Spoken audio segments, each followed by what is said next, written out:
If you're watching this video, I'm sure we can all agree that we can appreciate a good station wagon. These 5-door pieces of machinery have always offered the perfect blend of utility from an SUV while retaining the driving experience of a sedan. And ever since I was just a wee child, I've been enamored with Toyota's Camry Wagon. So as you would expect, it's upsetting to know that the Camry Wagon didn't exist after '96 in the US. Today, as an older child, I'm in disbelief that this is actually happening. I get to show you around one of my favorite forbidden wagons that was sold almost everywhere but here, the Toyota Camry Gracia.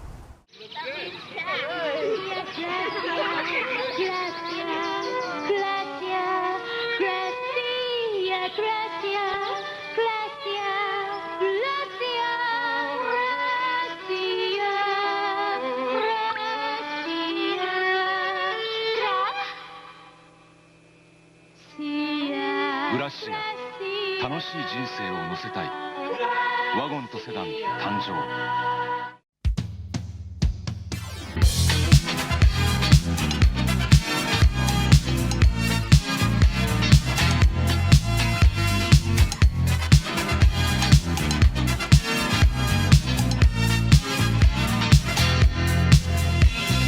Hello my dear friends and welcome. Once again, this is a completely out-of-the-world experience for me. If you asked me a month ago that I'd be showing this car to you, I would tell you to go away. Yes, I introduce you to the Toyota Camry Gracia. It most certainly indeed is still just the Toyota Camry, and of course this one marks the 4th generation. Stay tuned for the American 4th gen review in the future, but we're going to be talking about the Japanese 4th gen Camry today. The 4th generation of Toyota's Camry is known as the XV20 platform, of course the successor to my beloved 3rd gen Camry. In America, these were available from 1997 to the 2001 model year, but Japan actually got these a year earlier, so from 96 to 01. Would you believe that even though the 3rd gen Camry, this thing's predecessor, was so popular, Toyota was already designing this 4th gen Camry in the early 90s, actually in 1991. They made quite a bit of progress, but in 1994, for certain reasons, they had to make a pause on development, but throughout 1995 and early 96, prototypes were being driven around, and then again, for 96, it was released for the Japanese market. Just like its predecessor, the Japanese market Camry retained the sedan and wagon variants, but sadly, after the 3rd gen in 96, there was no more Camry Wagon in America. When it comes to this country, people want bigger. Toyota also liked to give their vehicles different names in different regions as well. So there's a higher trim version of this car that's called the Toyota Mark II Qualis. I will make a disclaimer that that's not related to the actual Toyota Mark II. The 4th generation also marked the first time a Camry was used in another brand. It was rebadged as the Daihatsu Altis. Same car, but just different badging. In both America and Japan in 1999 for the 2000 model year, the 4th gen was slightly updated, given a revised front and rear end, and slightly different interior trims, as well as more standard equipment. Also, just like America, you could get your Camry with either a 2.2-liter 5SFE inline-4 that was found in the previous gen Camry and also the Toyota Celica, but instead of the 3-liter that we got in this country in the Lexus and also the Camry, this thing has a 2.5-liter under the hood. Aside from that though, all XV20s that were sold for the Japanese market were built in Toyota's Tsunami plant in Aichi, Japan. Of course, in America, some of those Camrys were built in Japan, but others were actually built in Kentucky. This beauty in particular belongs to my new friend Yuri, and it's actually for sale. However, it might be sold by the time that you're watching this video.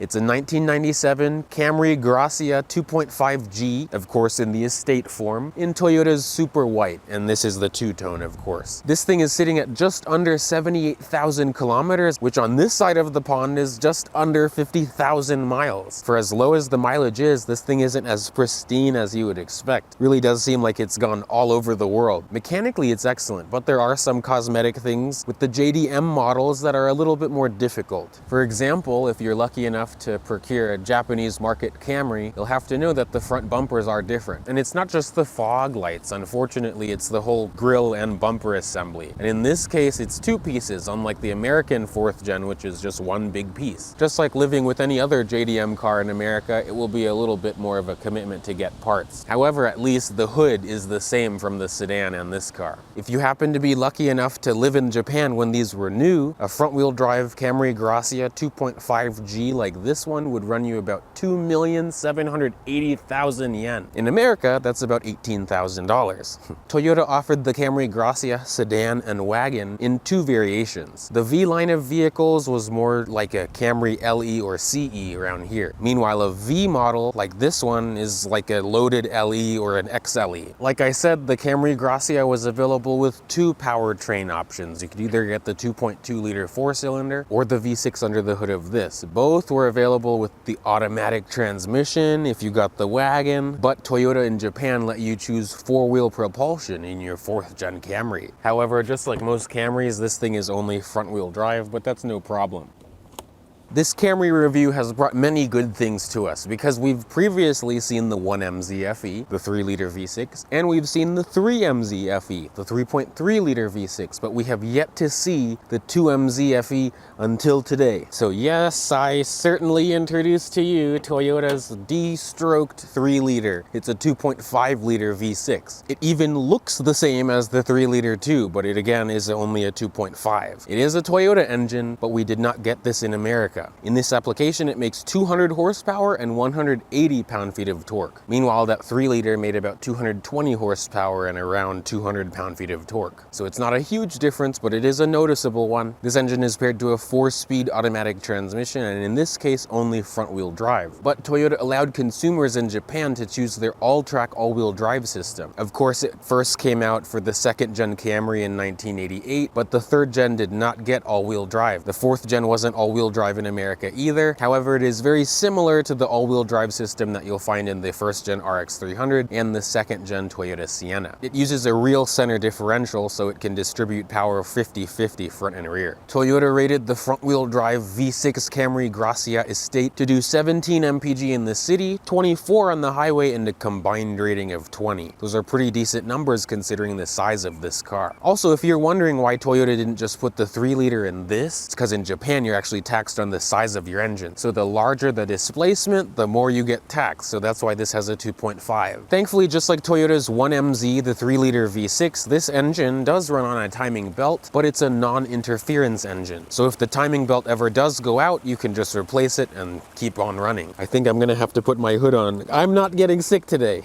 So of course, the Camry is a mid-sized sedan. It isn't small, and especially in Japan, this is a pretty sizable vehicle. The Camry Gracia Estate like this sits at 188.5 inches long. It's actually the same length as the Camry sedan, but I was shocked to learn that this is 3 inches longer than my Volvo V70 and 4 inches longer than the 1st gen Toyota Highlander. It's actually bigger than you think it is. This one being a 2.5G is riding on these 15-inch alloy wheels. Of course, the main reason that you get an estate car is for the boot of this thing. The Camry Gracia does not disappoint. This is a big car. However, Toyota of Japan didn't release trunk figures for this gen Camry Wagon, but the 96 3rd gen Camry had 41 cubic feet of volume behind the 2nd row seat. Even though it's been a few years since I've seen a 3rd gen wagon, I still feel like the trunk of this is a little bit larger. If you folded the 2nd row seat down in the Camry Wagon, the 3rd gen of course, then you'd get up to 75 cubic feet of volume, and that definitely seems believable in here. Because if you look at the silhouette of this thing, it still is shaped like the old Camry Wagon. It still has that weird bubbly shape from the back. Things thankfully only get better back here. Even though this is a 90s car, we have a power outlet in the trunk. There's also a pretty big well underneath the floor, and then underneath that is the spare tire. But I definitely do think that this would fulfill the needs of anyone that wants a station wagon. And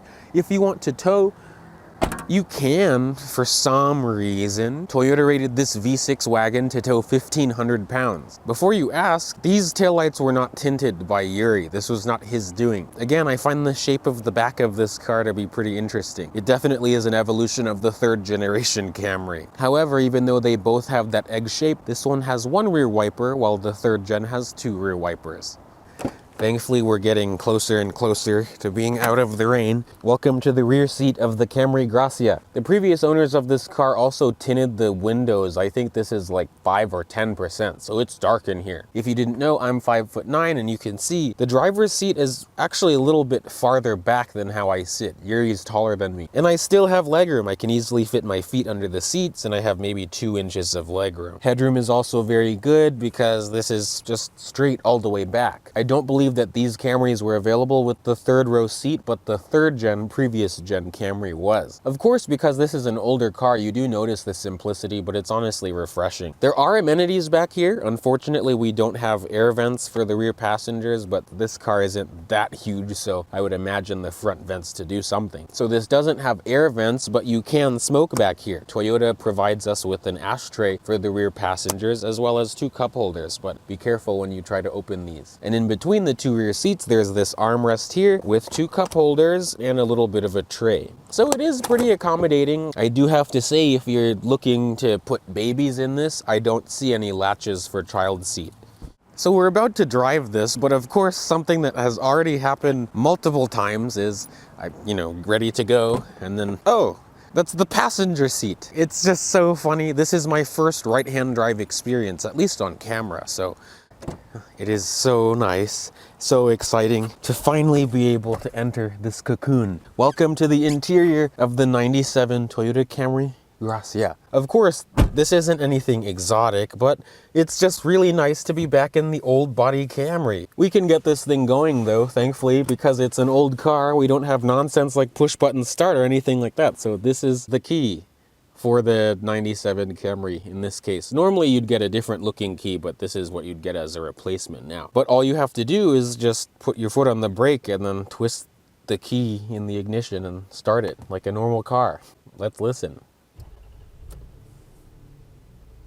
So nice to be in one of these things. The 2MZ is very quiet, very smooth. It is just like Toyota's other V6 motors. Before we get going, of course, as you can see, the interior of this 4th gen is very simple. We have this same 4-spoke steering wheel. I believe it's leather wrapped in this model. This steering wheel you'll really find on everything. Something that always shocks me about JDM cars is the amount of features that they have compared to their American counterparts. The American Camry LE in 97 was a very basic car. First of all, one of my favorites is that this car has power folding mirrors. I knew a lot of Japanese cars had that, but I didn't know that you could get that in the Camry too. First thing that will trip me up probably a lot in this drive is that now on the left side of the steering wheel, we have the wiper controls. They aren't rain sensing automatic, of course, but if we look at the right side of the wheel, you'll see the headlight stock, but the headlights are automatic in this Camry. You can see the gauges are very simple in the Camry. It's the same gauge setup that you'll see in the American market Camry, besides this one is in kilometers. And everything is easy to read. It is just that nice, comforting yellow glow of Toyota's gauges in the 90s. In typical Camry fashion, everything is very easy to reach. The mirror controls are right on my right. The door switchgear is easily accessible. Only the driver's side window is auto up and down. By my right knee, it's nice. There's a little bit of a compartment, like a coin holder. But we can begin our rainy day drive. This thing is very comforting. I have a rear wiper, of course, with the front wipers. I'm sure. See, the first thing I did, I turn on the wipers instead of the turn signal stock. This is just part of the whole experience of me learning JDM car.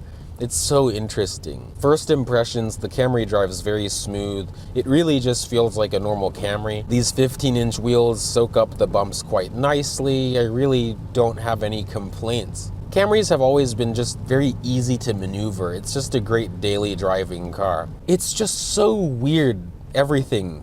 I mean, just being on this side. Hi, Subaru. The 2.5 offers the same type of low speed throttle response and acceleration than the 3-liter. I keep hugging the middle line, which is something I would get used to if I drove this. Just every maneuver feels so weird. Because I'm still just driving a car, but it just feels so abnormal. It really has been entertaining, but this thing really just doesn't feel like anything more cumbersome. I mean, even the RX 300, the first gen, that didn't feel like a big car. This just feels like the sedan version of the Lexus RX 300, and that's a very good car. The ride is very smooth. It's quiet. Yep, I did the wipers again.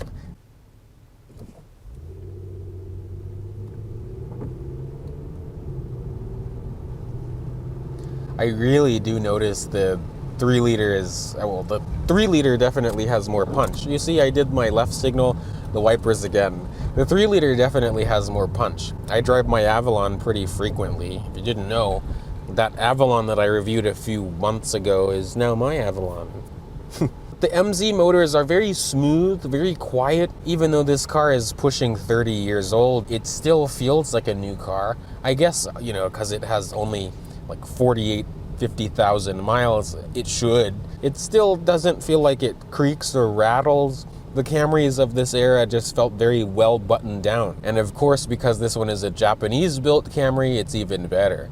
Around corners, you know, I'm not really going to be pushing it, because if I do anything more than what I'm doing now, it will understeer because it's front-wheel drive. But the steering always feels light. It's not going to be a sporty experience at all. This is just a wonderful car to just drive around with. But it doesn't push. You know, I'm not driving it ridiculously, but it doesn't feel like it has too much body roll or anything like that. But of course, the rest of the interior is just pure simplicity as well. You can see this double-din head unit. It does have a CD player and a cassette player, which is nice. Really, the throttle response is very similar to the 3-liter. It's only when you're like really on the gas, like.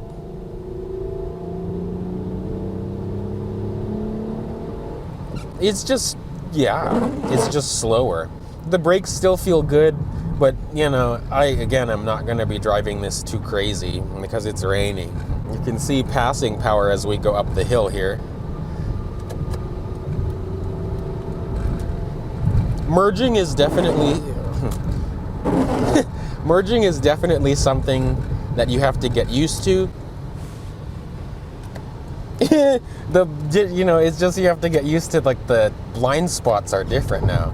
And the turn signals are different. Yuck, there's roadkill. It feels good on the highway, but again, it's raining and yucky out, so there's no need to be doing any nonsense driving.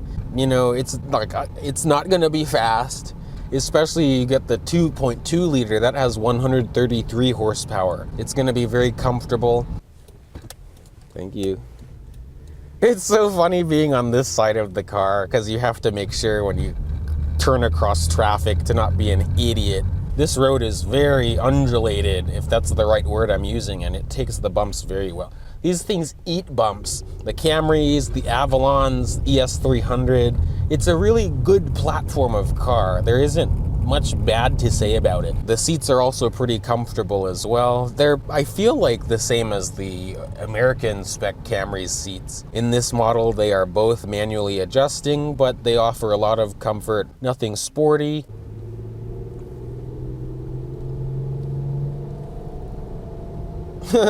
Yeah, it's just, you know, with this 4-speed, it really does feel more sluggish. You notice it. I find it interesting that people that work for the post service, this is completely unrelated to the car, but some people that work for the post service actually buy some of these right-hand drive cars so they can use it for work. This is a nice twisty road. It doesn't do anything wrong. It's just a very smooth, capable, competent car. Toyota designed it well. They designed it to not handle like a pig.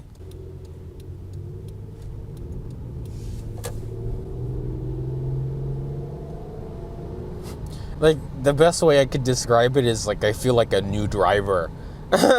You know, I'm like, oh, I'm getting used to how the car turns and everything. It turns just as tight as the Camry sedan. It really feels identical to the Camry sedan if you're driving a V6 sedan. It has that same semi-Lexus feeling to it, which really feels good. In terms of other amenities, thankfully this thing does have automatic climate control, but of course it's single zone climate control in this example. There's a little bit of a storage compartment underneath that as well. And then, like I said, there is that little ashtray. And then, of course, because we have the ashtray, there's the cigarette lighter as well. Also, of course, because it's a Camry, everything is very nicely laid out here. We have 2-stage center console, and the lower part of it is pretty deep. There's 2 cup holders behind this shifter. Again, it's just a Camry, so it's very easy to drive this thing. But really, any Camry will be a good Camry. And this one is most certainly a good Camry.